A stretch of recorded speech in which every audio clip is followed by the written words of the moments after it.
नगर क्रांति एक्सप्रेस। आसमान में सूरज तेजी से चढ़ रहा है। दोपहर अभी दूर है, लेकिन तेज धूप की तपिश ने धरती को गर्मा दिया है। कुछ ही पलों में उत्तर प्रदेश की चुनावी रणभूमि में एक नई क्रांति का बिगुल बजने वाला है। नगर निकाय की युद्ध भूमि में एबीपी गंगा करने जा रहा है चुनावी कवरेज के इतिहास की नई क्रांति। यूपी में इस वक्त नगर निगम, नगर पालिका परिषद और नगर पंचायत के चुनावी जंग का रंग पूरे शबाब पर है।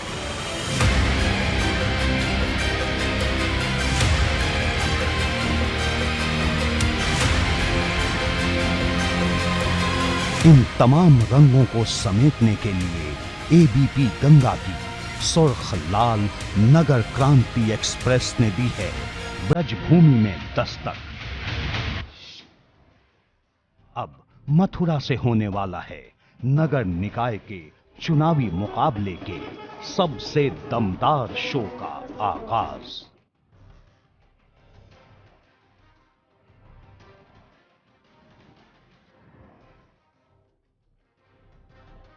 नगर क्रांति एक्सप्रेस के पहले दिन का ये सफर मथुरा से आगरा के बीच होने वाला है।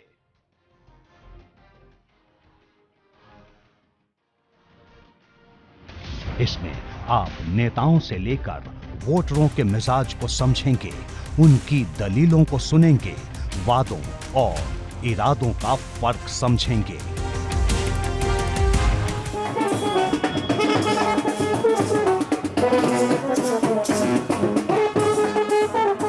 यहां पहुंच चुके हैं प्रसिद्ध कथावाचक देवकी नंदन ठाकुर।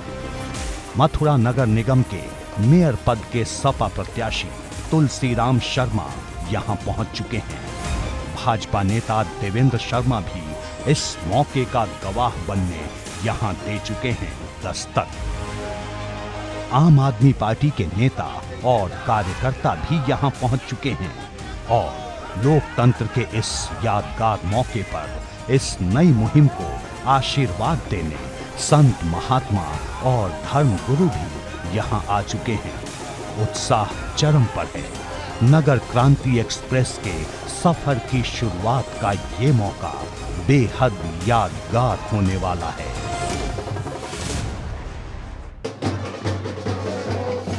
नमस्कार, एबीपी गंगा में आपका स्वागत है। मैं हूं रोहित सिंह सावल और इस वक्त हम मौजूद हैं मथुरा में और मेरे साथ मेरी तमाम सहयोगी भी मौजूद हैं। नमस्कार, आपके साथ मैं हूं पूजा सचदेवा। एबीपी गंगा का खास कार्यक्रम नगर क्रांति एक्सप्रेस आप इस वक्त देख रहे हैं। और नमस्कार, मैं आपके साथ सोनिका सिंह। तो ऐसे में चुनावी माहौल को समझने के लिए नगर क्रांति एक्सप्रेस पहुंच चुके हैं मथुरा, भगवान श्री कृष्ण के जन्म स्थल पर। बिल्कुल, और इस वक्त हम मथुरा में मौजूद हैं। नगर निकाय का चुनाव चल रहा है और हमारे साथ आप देख सकते हैं भारतीय जनता पार्टी, समाजवादी पार्टी और आम आदमी पार्टी के लोग भी दिख रहे हैं।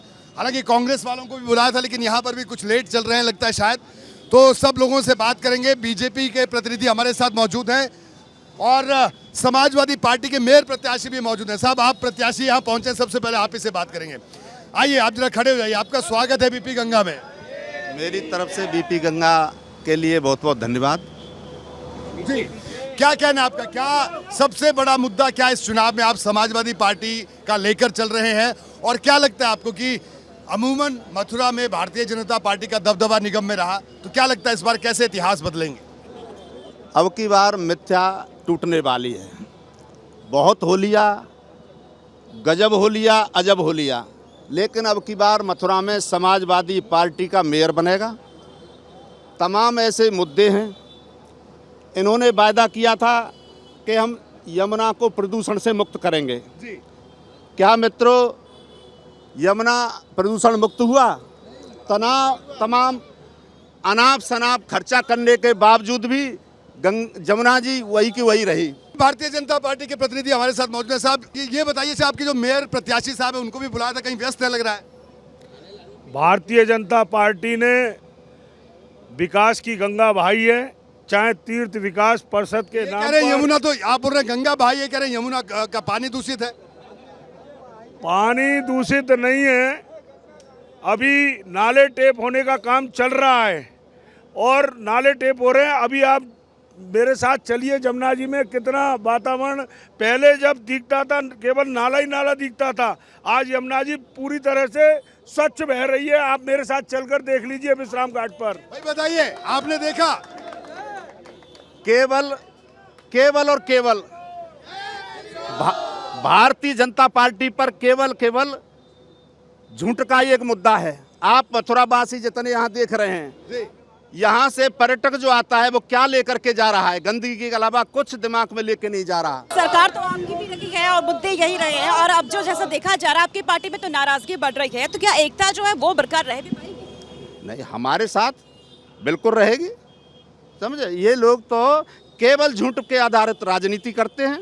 संतों से बात करना जरूरी है। देवकी नंदन जी यहाँ बैठे बड़ी गंभीरता से बात सुन रहे थे दोनों की, इनसे भी बात करेंगे और हमारे साथ दूसरे तमाम संत भी मौजूद हैं। महाराज जी, आप बताइए, क्या लग रहा है आपको? मथुरा धर्म नगरी और निकाय चुनाव में जो नगर निगम है उसका बड़ा अहम योगदान है। क्या लग रहा है, काम यहाँ पर हो रहा है, क्या स्थिति है? देखिए, काम तो हर नगर निगम में जो भी चेयरमैन बैठता है, जो भी महापौर बैठता करता ही करता है। मैं वृंदावन से हूँ और जहाँ तक मैं देखता हूँ अन्य अध्यक्षों की उसमें तुलना में बीजेपी मेयर ने काम किया, बीजेपी सरकार ने काम किया। जी महाराज जी, आप बताइए, आपका क्या कहना है? देखिए, जितना काम मुझे लगता है कि भाजपा सरकार में हुआ है, किसी सरकार में नहीं हुआ है। ये संतों की सरकार है, योगी की सरकार है, करके दिखाया है। ये बताइए, आपकी ये विकास का की जो बात आप कर रहे हैं, इसके नाम पर यहाँ के लोग वोट देंगे? जो हिंदुत्व की बात करते हैं उसका कार्ड निकाय चुनाव में भी लगता है। बहुत बड़ी बात आपने कही है। देखिए, विकास के नाम पर चुनाव होता है, हमारी बहन बेटियां लुट जाए ये कोई नहीं चाहेगा। सबको अपने बचाव के लिए हिंदुत्व की बात तो है ही है। आप क्या कर रहे हैं यहाँ पे? बैठे हम अपने, हमारे प्रवक्ता बैठी है साहब। आइए, अरे साहब उठिए, आप कहाँ आम आदमी? मथुरा में जिन मुद्दों को लेकर के भारतीय जनता पार्टी ने अपना मेयर चुनवाया था, उनमें से एक भी काम इन्होंने पूरा नहीं किया। पिछले 5 साल में तुम लोगों ने क्या किया?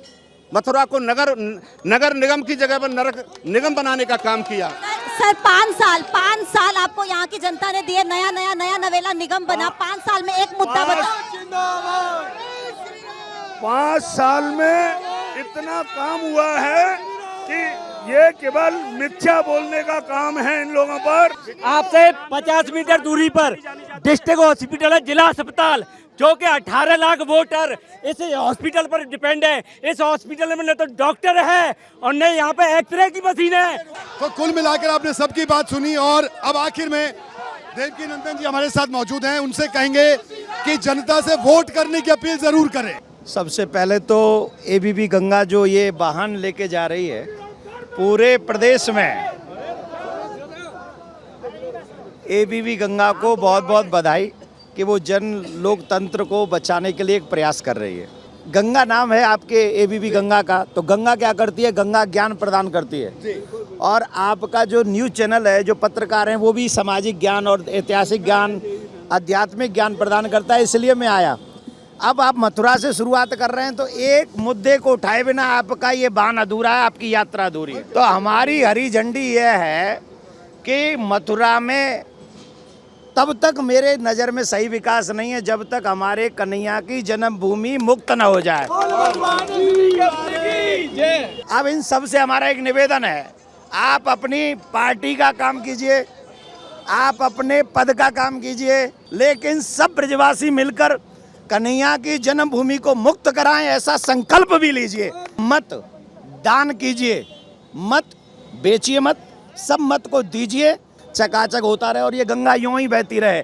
चाहे वो एबीबी गंगा हो, चाहे वो एबीबी गंगा हो और चाहे वो ज्ञान गंगा हो। आपका बहुत बहुत धन्यवाद महाराज जी। और बिल्कुल मैं चाहूंगा कि विधिवत आप इसको हरी झंडी जरूर दिखाएं। तो मथुरा से अब हमारी ये नगर क्रांति एक्सप्रेस आगे बढ़ेगी और उत्तर प्रदेश में निकाय चुनाव का हम जायजा ले रहे हैं इसी तरह से।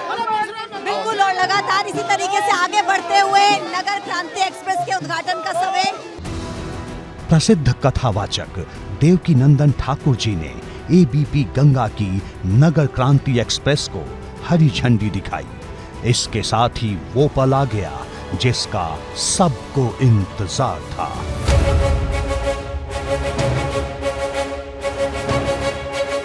एक तरफ तेजी से बढ़ रही है मौसम की तपिश, तो दूसरी तरफ सियासी मैदान का तापमान भी लगातार चढ़ रहा है। इसके साथ ही आगे बढ़ चली है एबीपी गंगा की नगर क्रांति एक्सप्रेस। ये सफर मथुरा से आगरा का है, जिसमें ब्रजभूमि की जमीन के हर बड़े मुद्दों पर होने वाली है सियासी नेताओं से बेबाक बात, दो टूक सवाल जवाब।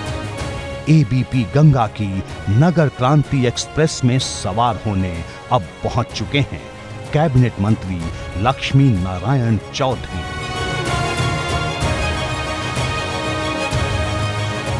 नगर क्रांति एक्सप्रेस इस वक्त जाटलैंड से गुजर रही है, जहां की हवाओं में किसानों के मुद्दे और कई सवाल सरगर्म हैं।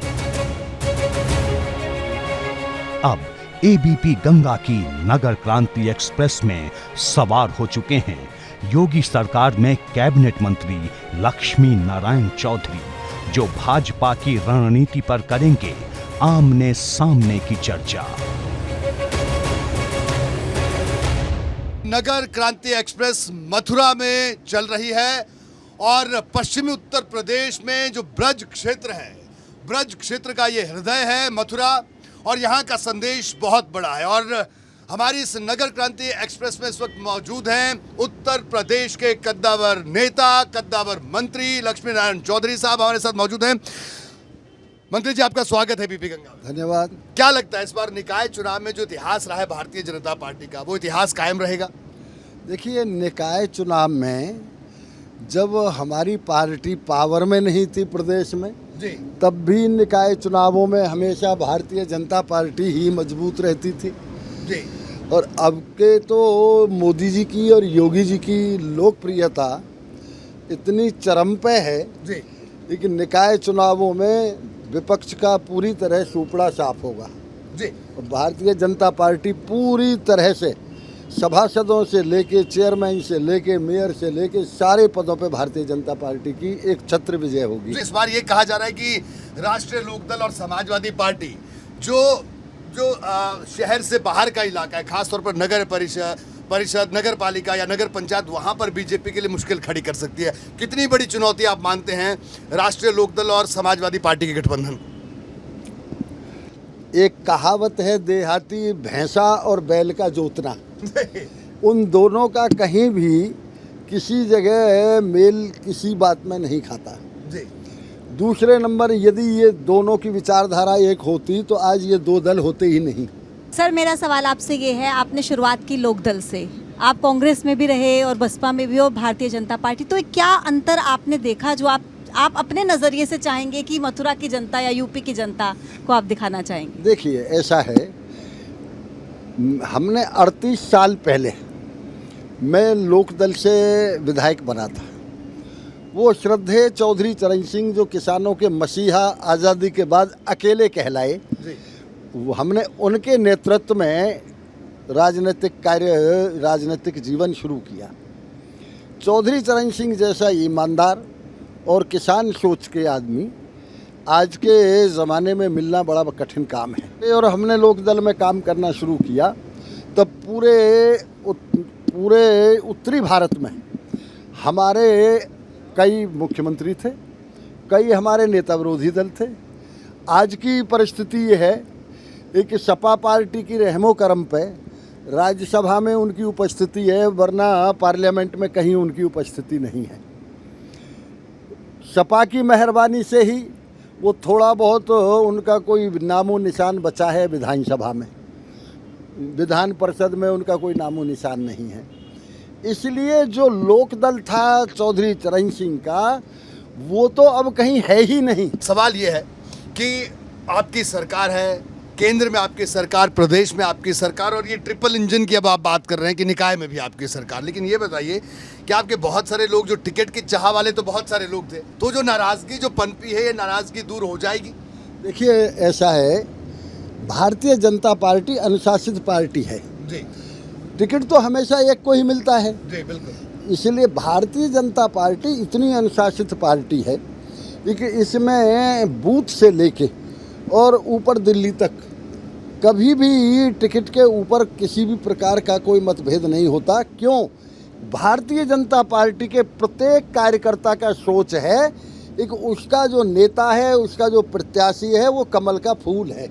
अखिलेश यादव और जयंत चौधरी, इन दोनों की राजनीति को कितनी बड़ी चुनौती आप मानते हैं 2024 के लिए? अभी तो आप कह रहे हैं कि आप जीतेंगे, आप बताइए। देखिए, मैंने आपको बता दिया, पिछली बार तो इनके साथ बसपा भी जुड़ी हुई थी जी।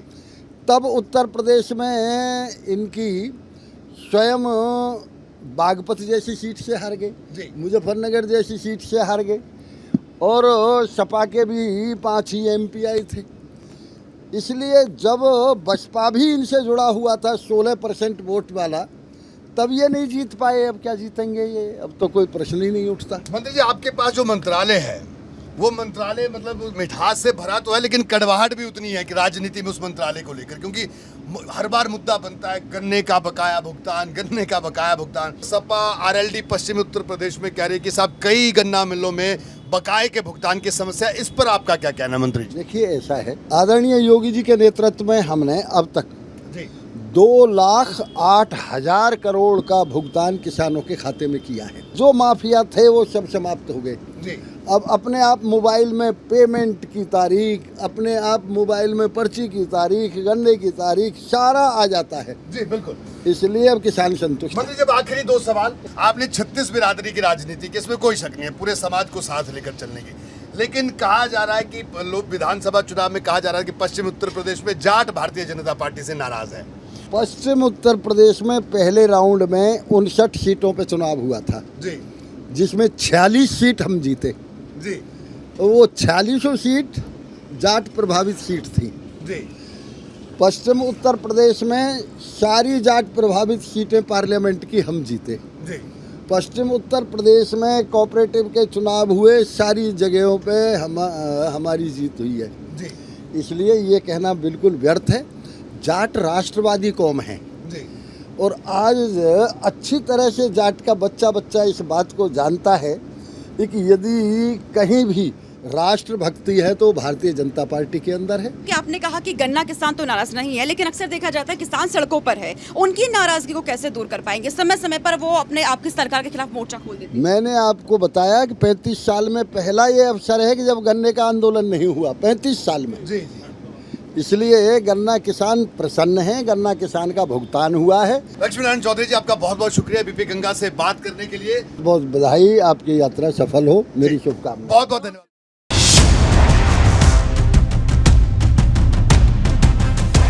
जब हम सफर में होते हैं तो ढाबे पर पड़ाव ना हो, भला ये कैसे मुमकिन है?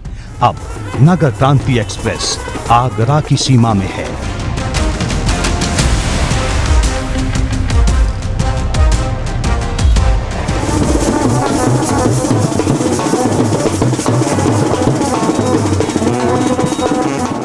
यहाँ इस सफर में नगर निकाय चुनाव पर चर्चा के लिए पहुंच चुके हैं केंद्रीय राज्य मंत्री और भाजपा के दिग्गज नेता SP सिंह बघेल, जो आगरा की सियासत के बड़े सूरमाओं में एक हैं। अब हम आगरा में पहुंच चुके हैं और नगर निगम चुनाव को लेकर आगरा में कैसा माहौल है ये आपने यहाँ की सड़कों पर देखा। और इस वक्त हमारे साथ केंद्रीय मंत्री SP सिंह बघेल साहब हमारे साथ मौजूद हैं। बघेल साहब, आपका स्वागत है BP गंगा में। आपका आगरा में स्वागत है। तो हम आगरा में आए हैं और जाहिर सी बात है SP सिंह बघेल साहब से बात ना हो, मुलाकात ना हो, ये नामुमकिन है। बघेल साहब, ये बताइए कि दिल्ली जब से निकाय के चुनाव घोषित हुए हैं, आपने दिल्ली छोड़ के आप आगरा और आसपास के इलाके में लगातार दौरे कर रहे हैं, तो क्या लगता है ये दौरे नतीजों में तब्दील होंगे? बिल्कुल नतीजों में तब्दील होंगे और इतिहास गवाह है।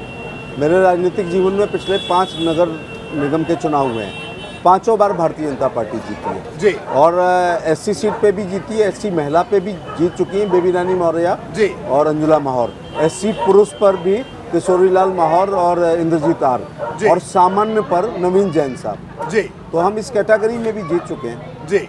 तो आप आश्वस्त हैं? आगरा की महान जनता के आधार पर, उनके विश्वास के आधार पर, और केंद्र सरकार की लोक कल्याणकारी योजनाएं और राज्य की लोक कल्याणकारी योजनाएं और मुख्यमंत्री का खास तौर से लॉ एंड ऑर्डर और बूथ अध्यक्ष से राष्ट्रीय अध्यक्ष जो परिश्रम की पराकाष्ठा से जो पसीना बह रहा है, इससे कमल खिलेगा। इस आधार पर चलिए, कमल खिलेगा। ट्रिपल इंजन की बात अब आप कर रहे हैं, डबल इंजन के बाद, तो इस डबल इंजन ने ऐसा क्या कर दिया कि आपको लगता है कि ट्रिपल इंजन भी यहाँ दौड़ जाएगा? मैं आगरा का एमपी हूँ, 5 विधानसभाएं, मुझे सांसद निधि 5 करोड़ मिलती है जी। एक विधानसभा में 1 करोड़ और 70 लाख की 1 किलोमीटर सड़क बनती है। तो मैं जिस दिन 1.5 किलोमीटर का प्रस्ताव लिख दूंगा, 364 दिन मेरे पे चवन्नी नहीं बचेगी। माननीय विधायक को एक विधानसभा में 5 करोड़ मिलती है, तो उस हिसाब से हमको 25 करोड़ मिलना चाहिए। लेकिन नगर निगम में 3.5 विधानसभाएं, मेरे को 5 विधानसभाओं में 5 करोड़ और नगर निगम को 3.5 विधानसभा में 300-400 करोड़। इसलिए ये हमारे लिए बहुत महत्वपूर्ण चुनाव है। सुख सुख में एसपी सिंह बघेल खड़े होते हैं, पूरे इलाके में सब लोग जानते हैं। छोटे से छोटे दुख में, खुशी में खड़े होते हैं। मतलब आप भावनात्मक, बड़े इमोशनल शख्सियत है आप। लेकिन ये बताइए बघेल साहब कि बच्चों की भी तो कोई भावनाएं होती हैं। आपने आपकी बेटी ने टिकट मांगा तो उनकी भावनाएं तोड़ दी आपने।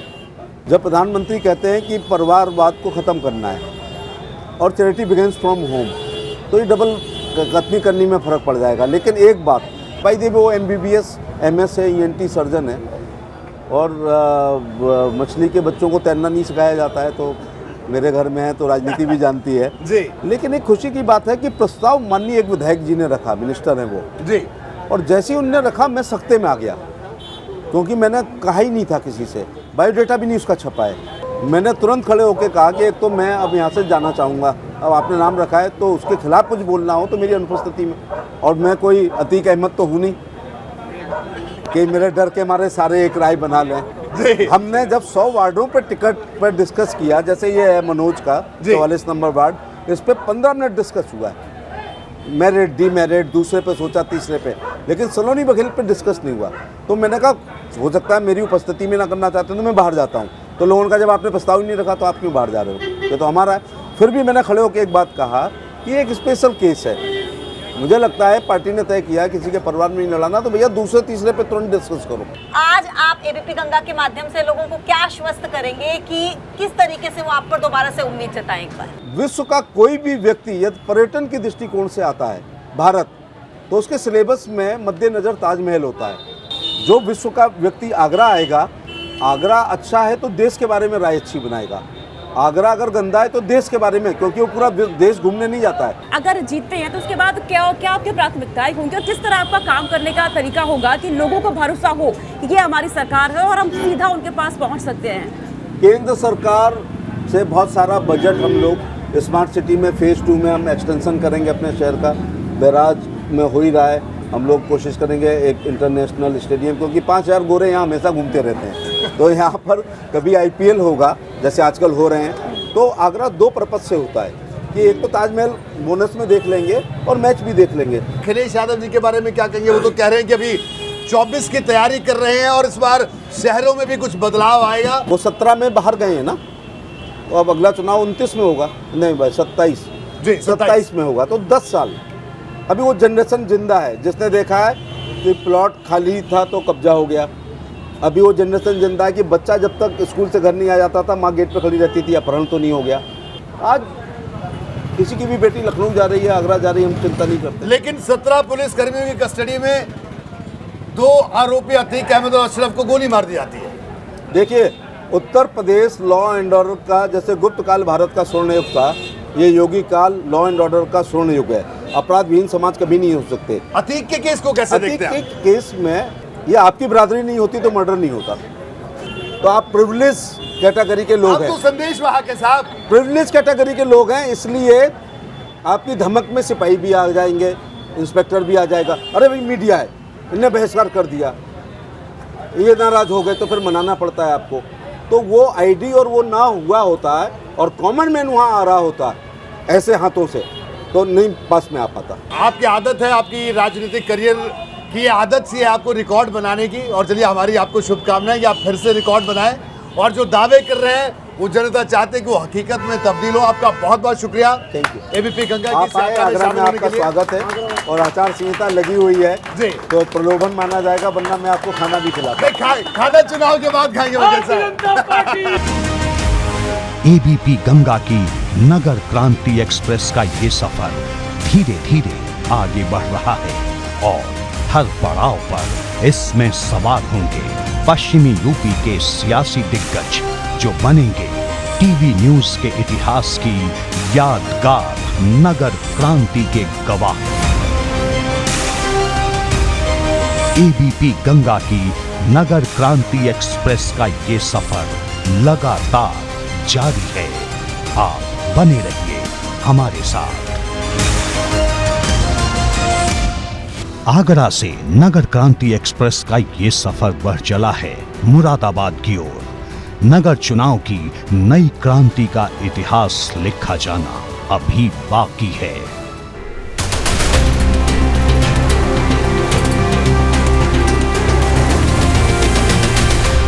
नगर क्रांति एक्सप्रेस।